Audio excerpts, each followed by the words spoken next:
Kemudian materi yang akan disampaikan pada hari ini tentang materi literasi. Jadi kalian mendapatkan materinya itu mencari materi di buku yang ada di perpus. Namun sebelum itu, ketika kalian sudah mencari materi buku yang sesuai dengan kalian, ditutup kelompok dulu. Saya sudah buat kelompok, tinggal nanti di perpus langsung mengambil buku, kemudian kalian duduk sesuai kelompoknya masing-masing. Kelompok pertama, kelompoknya Fatur Rahman, Farid, Ahmad Kawi, Faisal Amin, Agus. Kelompok kedua, ketua kelompoknya Muhammad Umar, Alex, Haris, Komisi Rofiki. Dan kelompok tiga, ketua kelompoknya Gofari, Ahmad Nuruddin, Hafiz, Rian, dan Muhammad Nuruddin. Kemudian kelompok empat, Ahmad Rofiki, Saidi, Samsul Arifin, Faisal Rizki. Kelompok yang terakhir, Muzammil, Rosi, Muruddin, Maimun, sama Mulis.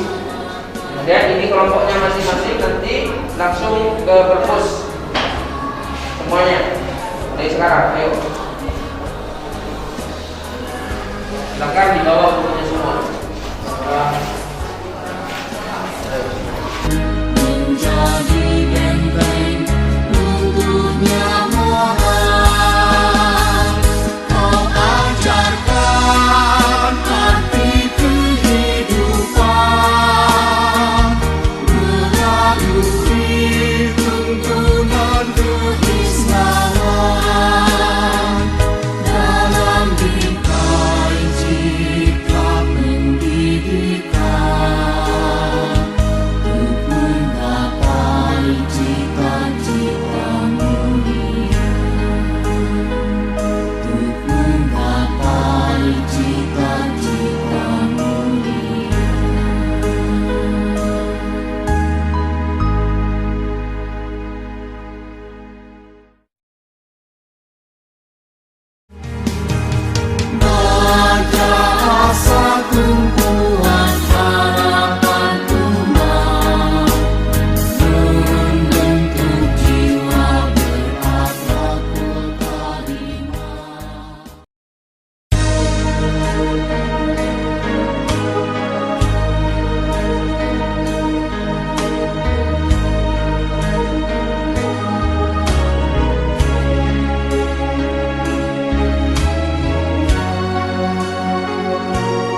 Assalamualaikum warahmatullahi wabarakatuh. Waalaikumsalam warahmatullahi wabarakatuh.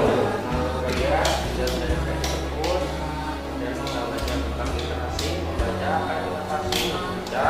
Jadi juga membutuhkan. Silakan kalian mengambil buku yang ada di perpus ini sesuai dengan materi masing-masing. Silakan cari referensi. Kemudian nanti dipresentasikan di depan ya, secara urutan dengan kelompok masing-masing dari kelompok pertama sampai kelompok 5. Silakan. atas segala karunia ya Allah, Kau embankan amanah pendidikan dalam melanjutkan perjuangan. Madrasah tumpuan harapan umat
padamu atas segala karunia ya Allah.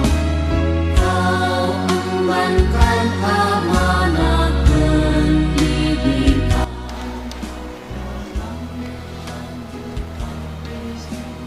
Oke, silakan. Ya, mulai dari kelompok pertama untuk sertifikat, bukan?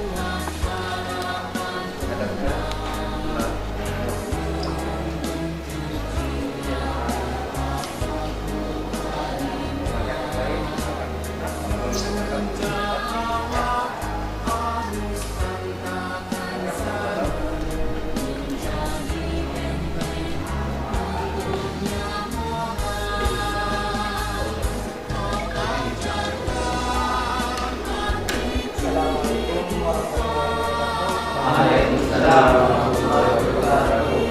Bagaimana kabar siang hari ini? Baik. Nah, pada kesempatan hari ini saya sebagai moderator akan memperkenalkan materi kelompok pertama pada siang hari ini. Materi pertama yaitu Saudara Fatur Rahman dan pemateri yang kedua yaitu Saudara Arif Darmawan Firmansyah dengan judul Kepemimpinan dalam Konsep Islam. Kepada kedua materi ini kita sampaikan untuk menjelaskan ilmu tersebut.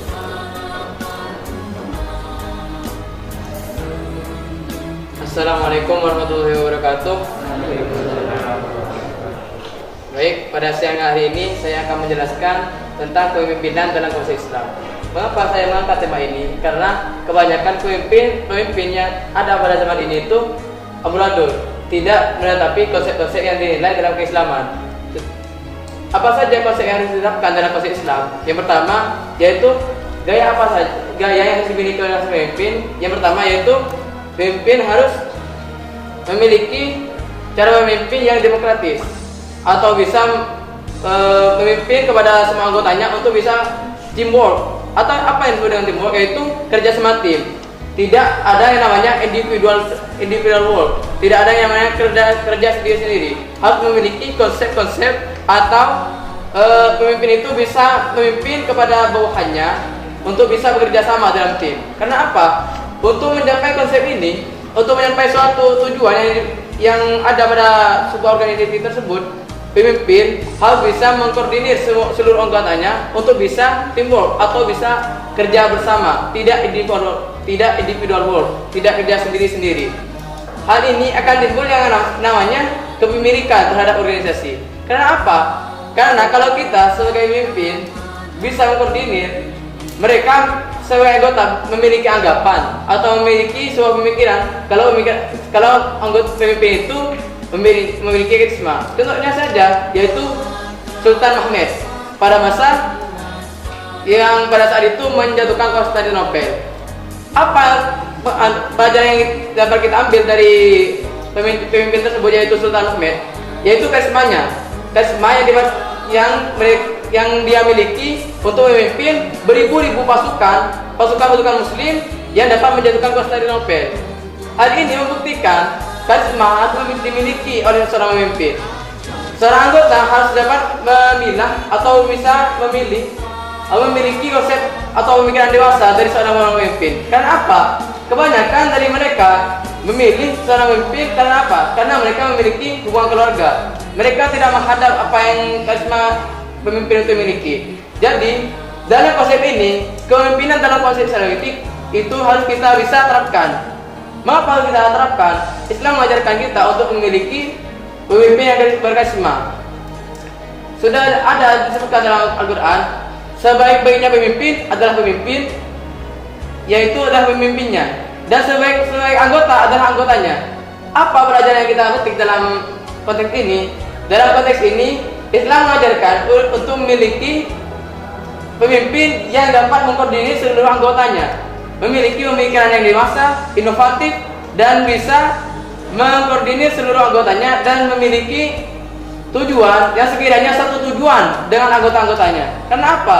Kalau pemikiran dari pemimpin berbeda dengan anggotanya, maka terjadi yang namanya gejala sosial atau terjadi perpecahan dalam organisasi tersebut.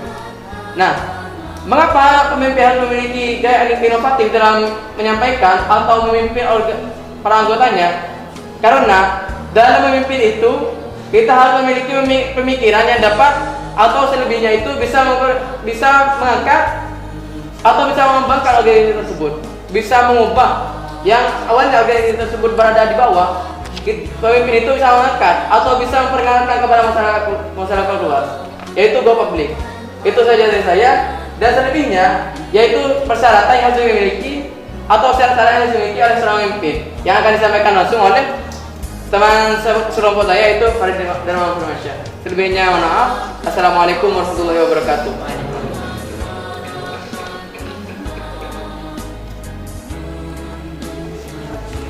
Baik, assalamualaikum warahmatullahi taala wabarakatuh. Baik, saya di sini mewakili dari kelompok 1, yaitu dari pemateri yang nomor 2. Langsung saja saya akan berhubung dengan temanya, berhubung dengan judulnya, yaitu kepemimpinan dalam konsep Islam. Setiap pemimpin dalam konsep Islam itu harus memiliki 4 syarat. Yang pertama yaitu sidik, yaitu jujur. Pemimpin ini harus jujur. Kenapa? Jika seorang pemimpin tidak jujur terhadap para pengikutnya atau terhadap para anggotanya, bagaimana organisasi tersebut bisa maju? Atau bisa kita misalkan seperti negara ini. Jika Pak Presiden, yakni Pak Jokowi, jika tidak jujur atau tidak mudah bersosialisasi dengan para masyarakat di Indonesia, bagaimana Indonesia ini bisa maju? Maka dari itu butuh kejujuran dari seorang pemimpin. Dan yang nomor 2 yaitu amanah. Amanah dalam Islam ini yaitu dapat dipercaya. Orang yang dapat dipercaya ini sangat penting di dalam Islam. Kenapa? Kalau orang tidak dapat dipercaya, maka dia tidak akan pernah dipilih jadi pemimpin. Kenapa? Buktinya Pak Joko Widodo. Pak Joko Widodo ini orang yang dapat dipercaya sampai dia memimpin negara Indonesia ini selama 10 tahun atau bisa dibilang memiliki jabatan 2 kali. Dipilih 2 kali oleh semua masyarakat atau semua orang-orang yang ada di Indonesia ini. Karena apa? Karena orangnya dapat dipercaya untuk memajukan negara Indonesia. Yang ketiga yaitu tabligh. Dalam Islam itu dijelaskan tabligh itu yaitu memiliki risalah kebenaran. Apa itu risalah kebenaran? Yaitu jika memiliki berita atau memiliki masalah atau memiliki yang ingin dikonsultasi bersama rakyatnya, itu berita yang benar-benar fakta atau tidak hoax. Pada zaman sekarang ini banyak sekali berita-berita hoax. Maka dari itu perlu kepemimpinan yang menyampaikan risalah kebenaran. Yaitu yang terakhir, yaitu kecerdasan. Seorang pemimpin harus memiliki otak yang cerdas. Kenapa? Karena jika seorang pemimpin tidak memiliki otak yang cerdas, bagaimana akan memikirkan organisasi tersebut akan pandangannya ke depan. Apa yang dibilang pandangan ke depan? Yaitu memikirkan apa yang akan terjadi ke depannya. Seperti di zaman sekarang ini. Di zaman sekarang ini terjadinya COVID-19 di negara Indonesia ini. Oleh karena itu Pak Jokowi, Presiden di Indonesia ini mengambil tindakan langsung, yaitu dengan mengadakan PPKM. Apa? PPKM ini agar mengurangi tingkatan kematian di negara Indonesia. Maka dari itu, tapi mengapa negara Indonesia ini banyak masyarakatnya yang tidak mengerti? Dengan adanya PPKM mereka selalu bertanya kepada Pak Jokowi, ini menghalangi kita untuk apa? Untuk berkomunikasi, untuk di luar lingkungan, untuk berjualan apa dan lain-lain. Mereka itu tidak mengerti. Disebabkan corona ini banyaknya angka kematian di Indonesia ini. Jadi jika PPKM tidak diterbitkan di Indonesia ini, bagaimana ke belakangnya Indonesia ini? Maka dari itu, seorang pemimpin ini harus memiliki pandangan yang ke depan. Mungkin sekian dari saya. Wassalamualaikum warahmatullahi wabarakatuh. Terima kasih kepada semua materi. Maka saya buka termin kedua, yaitu dengan sesi tanya jawab minimal 2 orang kepada semua kelompok.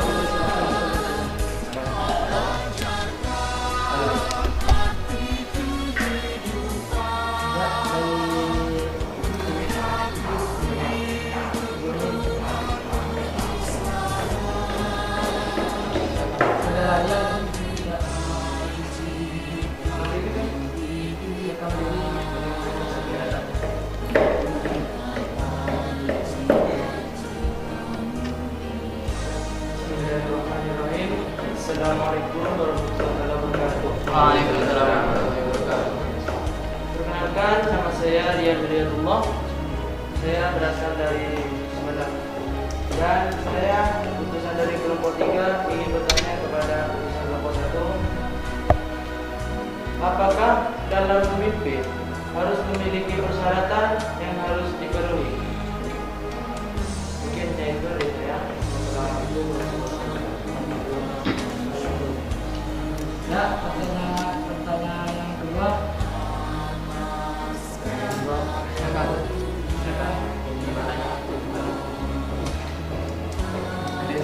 Yes. Atau perwakilan dari kelompoknya? Perwakilan dari kelompok. Perwakilan dari kelompok. Mungkin berbeda pertanyaan. Yang ke-11. Ada? Berapa ini? Amin. Tidak ada. Satu pertanyaan.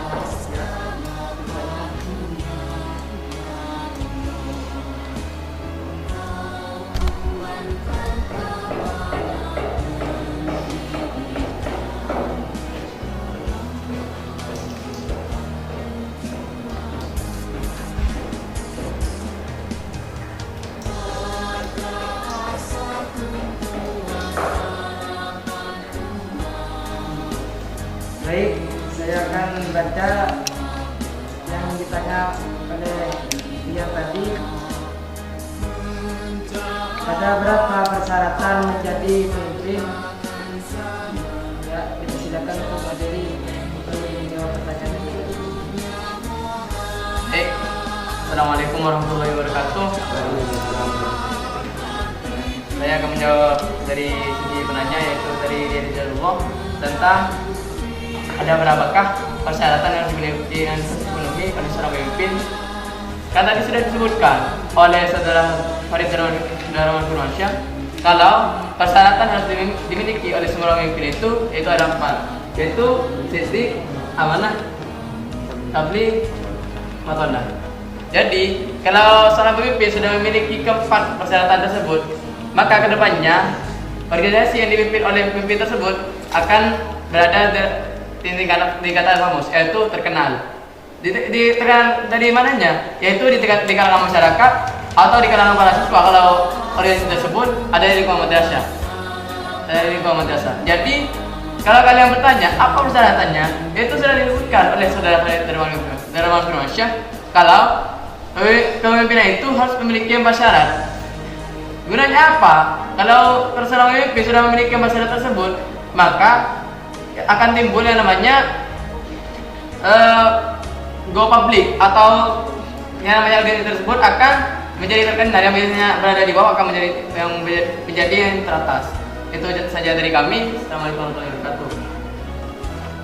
Nah, ini yang bisa kami sampaikan dari kelompok pertama. Mungkin ada kesalahan, mohon maaf. Wassalamualaikum warahmatullahi wabarakatuh. Waalaikumsalam.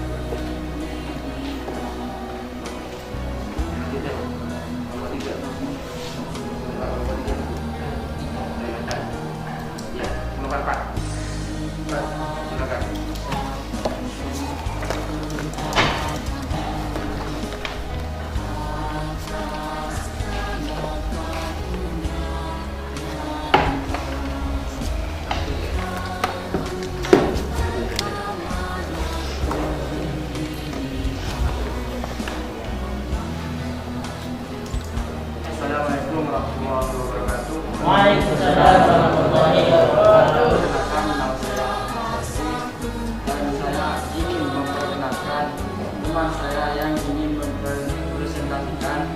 Ada 2 orang teman saya. Yang pertama adalah saudara Rizky, yang kedua saudara Rizky.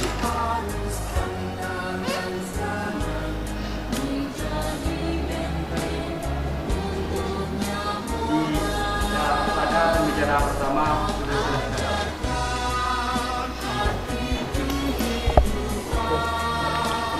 Bismillahirrahmanirrahim. Assalamualaikum warahmatullahi wabarakatuh. Waalaikumsalam. Jadi saya akan menjelaskan dengan judul menurunnya pendidikan di negara kurangnya pendidikan di negara Indonesia ini.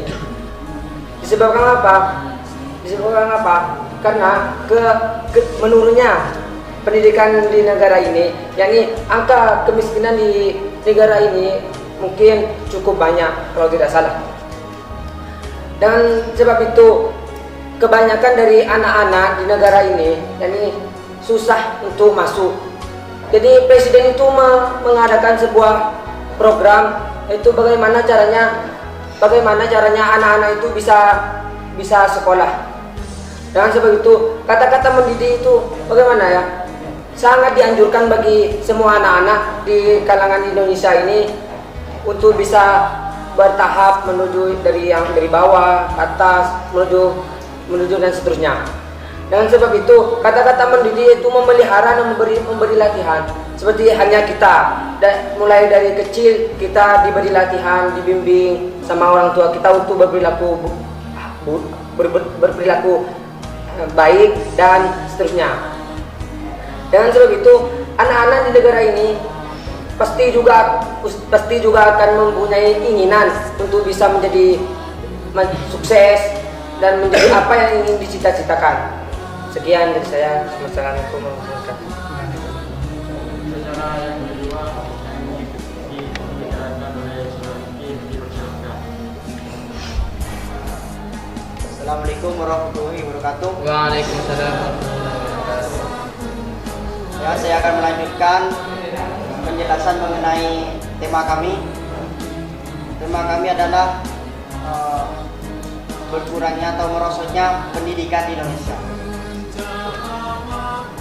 Pemerintah dalam hal ini dalam garis besar haluan negara tahun 1999 sampai 2000 dalam TAP MPR nomor 4 itu mengupayakan adanya pemerataan pendidikan di Indonesia, karena banyak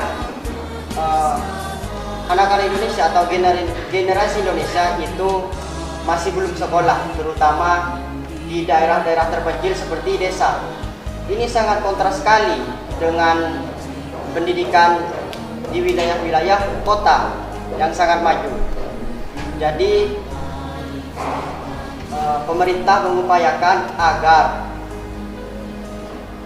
memeratakan pendidikan Indonesia seperti SD, sekolah dasar, dan sekolah SMP itu digratiskan.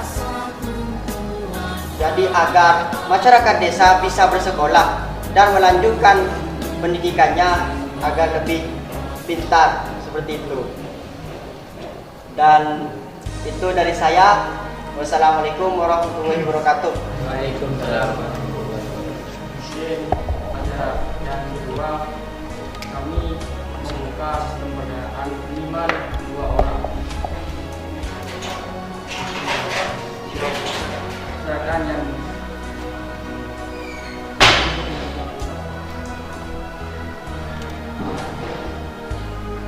Rubai, silakan. Assalamualaikum warahmatullahi wabarakatuh. Waalaikumsalam warahmatullahi wabarakatuh. Nama saya Ruben, saya perwakilan kelompok 5 ingin memberikan pertanyaan kepada Bapak. Bagaimana upaya pemerintah melakukan pemerataan terhadap pendidikan? Sekian dari saya. Assalamualaikum warahmatullahi wabarakatuh.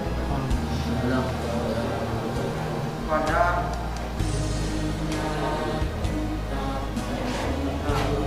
pertanyaan yang kedua,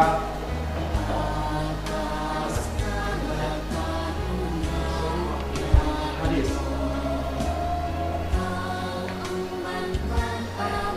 Assalamualaikum warahmatullahi wabarakatuh. Waalaikumsalam warahmatullahi wabarakatuh. Perkenalkan, nama saya Muhammad Haris dari kelompok 2, ingin menanya kepada kelompok 4, apa definisi dari pendidikan? Hanya ini yang saya tanyakan. Assalamualaikum warahmatullahi wabarakatuh. Waalaikumsalam warahmatullahi Silakan dan untuk menjawab kepada pembicara Saya akan menjawab pertanyaan dari kami.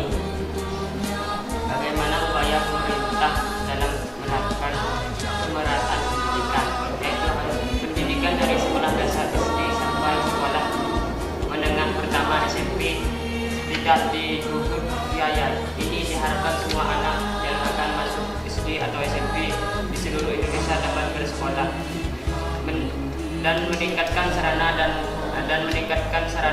dan prasarana pendidikan di seluruh sekolah dengan subsidi dari APBN, dan juga membangun sarana dan prasarana yang memadai termasuk sarana olahraga untuk setiap sekolah baik yang di perkotaan ataupun di perdesaan sesuai kebutuhannya, agar siswa dapat terus menuntut ilmu tanpa mempermasalahkan biaya pendidikan. Ini yang dapat kami sampaikan. Wassalamualaikum.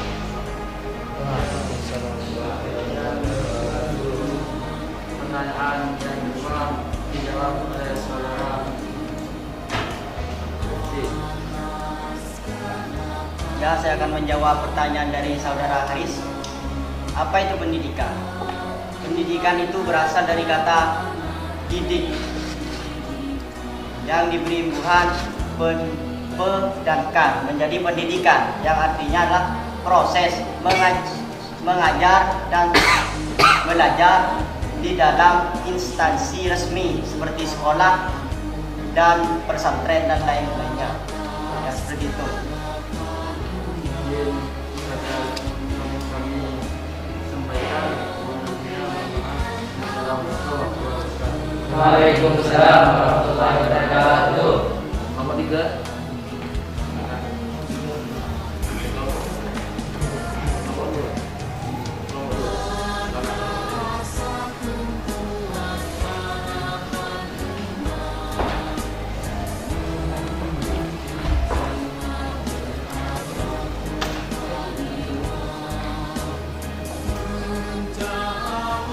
Baik, kami dari kelompok 2 akan menjelaskan apa yang telah kami baca tadi, yang mana akan dijelaskan langsung oleh pemateri.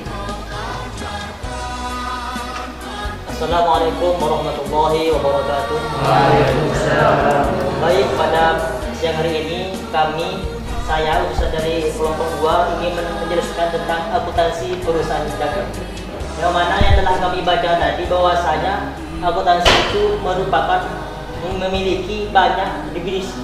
Tetapi definisi yang paling utama dan paling afdal yaitu akuntansi adalah suatu seni pencatatan dan pengidentifikasian yang dilakukan seorang akuntan untuk memberikan informasi dan akurat dan keabsahannya dapat dipertanggungjawabkan sebagai informasi kepada semua pihak perusahaan, khususnya kepada investor.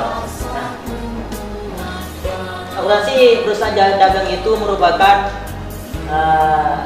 akuntansi yang kedua dan setelah perusahaan jasa. Apa itu perusahaan dagang? Yaitu membeli dan menjual dan tidak merubah bentuknya. Contohnya yang ada di sekitar kita yaitu Kopsis. Nah, di dalamnya itu menggunakan atau pengukuhan perusahaan dagang. Dan di mana perbedaan antara perusahaan dagang dan perusahaan jasa yaitu jikalau perusahaan jasa pendapatannya menggunakan hasil kerjanya. Akan tetapi kalau dagang itu hasilnya atau pendapatnya, labanya, keuntungannya itu dihasilkan dari penjualan. Yang mana di dalam perusahaan dagang itu merupakan banyak sekali akun-akun khusus perusahaan dagang. Antara lain yaitu pembelian secara kredit. Nah, di mana pembelian secara kredit ini yaitu akunnya pembelian pada hutang. Pembelian ada di sisi debit sebagai pemasuk bahwasanya perusahaan ini telah mendapatkan suatu barang yang diinginkan. Utang ada di sisi kredit atas sumber harta. Karena di debit itu ada 3 unsur. Yang pertama yaitu pemasukan, yang kedua sumber harta, yang ketiga keterangan. Sedangkan kredit itu adalah pengeluaran harta dan keterangan. Dan lagi akun-akun yang digunakan untuk akun perusahaan dagang yaitu penjualan pada berita. Oke, mungkin dari ini.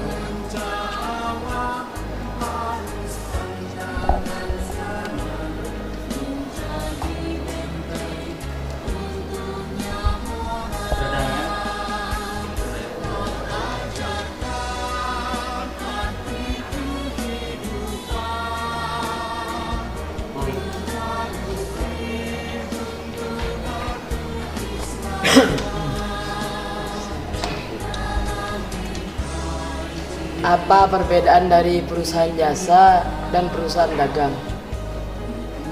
Itu yang saya inginkan. Pertanyaan kedua.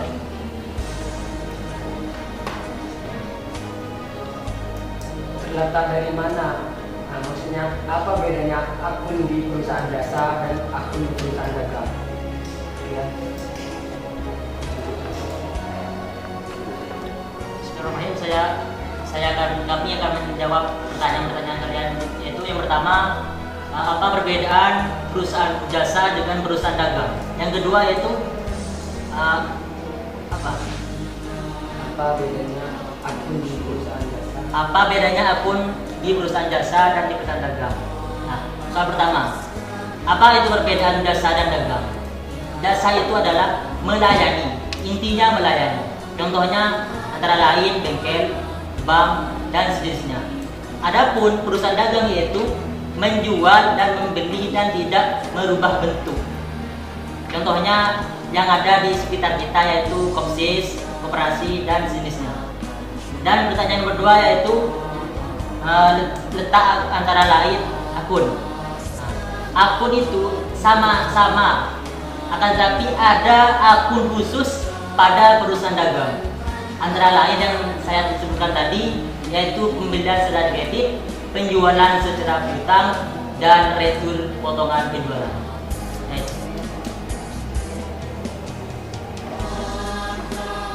Baik, sampai sini pertanyaannya.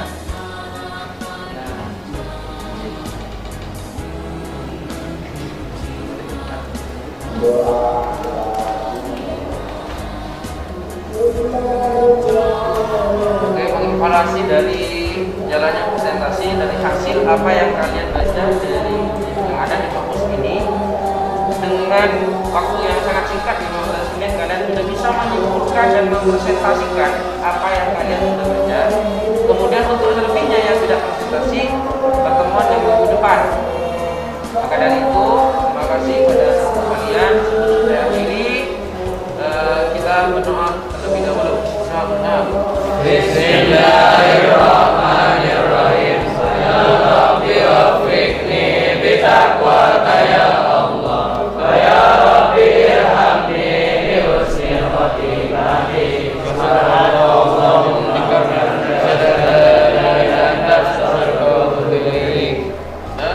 Assalamualaikum.